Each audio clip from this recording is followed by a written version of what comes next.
Hello, folks. Yesterday, June 14th, 2025, was a good day. It was also a tragic day, a sad day in a couple of respects, and we'll get to that. First of all, I want to talk about the good part. I was proud to have attended one of the No Kings rallies here in Tacoma, Washington.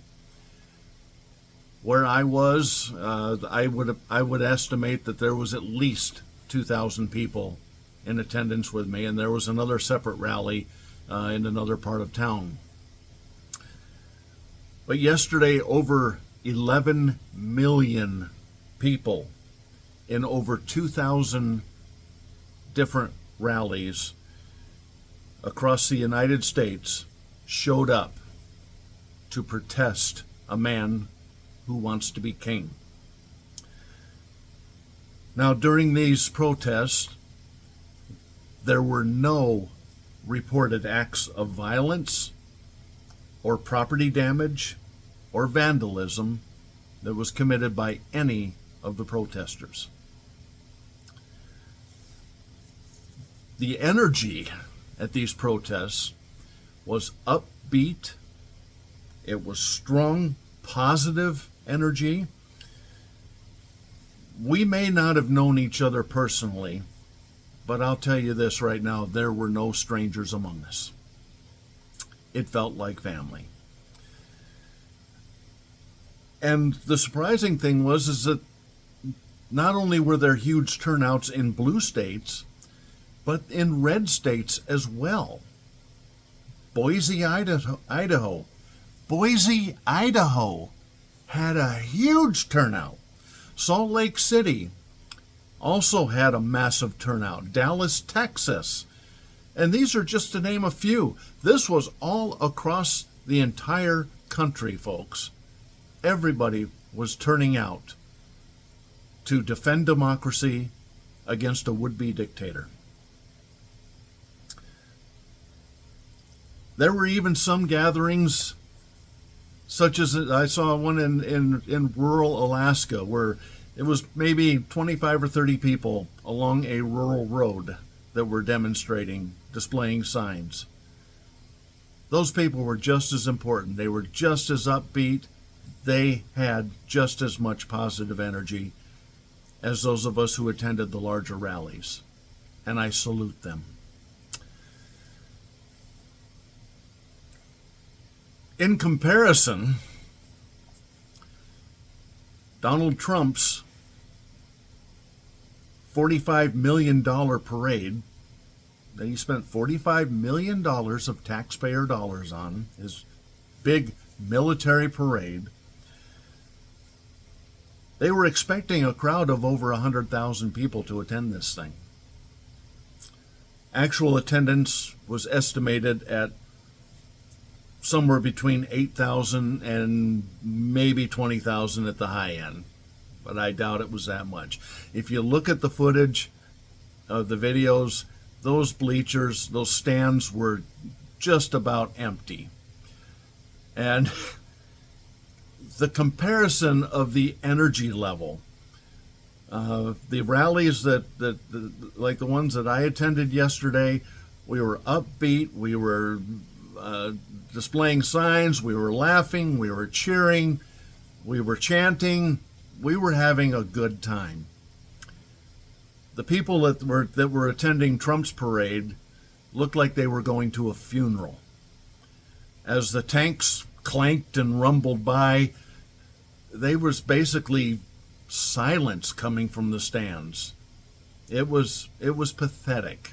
And Donald Trump and his entourage up there in the reviewing area, they looked like they would have rather have been anywhere else. It was really a sad, sad thing. Now I want to talk about why else yesterday was sad. Yesterday, MAGA struck again. We had a shooter who decided to open up with a rifle on unarmed, peaceful protesters in Salt Lake City. One man was seriously injured. I don't know how many others were hurt. Apparently, the shooter was apprehended, but he was also shot. And hopefully, he will be put away for a very long time. Another tragedy is in Minnesota. Two state lawmakers, Minnesota State Representative Melissa Hortman and her husband, Mark, were killed by a coward dressed as a police officer. This man then drove about 5 miles to John Hoffman's place, Representative Hoffman's place, and where he also wounded Representative Hoffman and his wife Yvette. The shooter, 57-year-old Vance Bolter, I'm not sure of the pronunciation of his last name. The spelling is Boelter. As I said, was dressed like a police officer. He was driving a car that looked like a police car. Apparently, he had at some point worked for a security company who supplied uniforms and other paraphernalia for security officers. They made them look a lot like police officers. This man is still at large, and I hope they catch him soon. This was a shameful, cowardly act. I don't care what side of the political spectrum you are on. If you support what this man and what the shooter in Salt Lake City did, then I don't know what to say to you. You're definitely no friend of mine, and you probably really need to rethink your way of your priorities in life. But overall, yesterday was a good day. Our thoughts are with the victims of those shootings. For those who are still alive, we hope for a rapid recovery. For those who were tragically killed, for the friends and family of Melissa Hortman and her husband, Mark, our thoughts are with you as well. And we grieve with you. Folks, this is another edition of Musings from the Shop. Please like and share if you agree with me. And let's keep it between the ditches.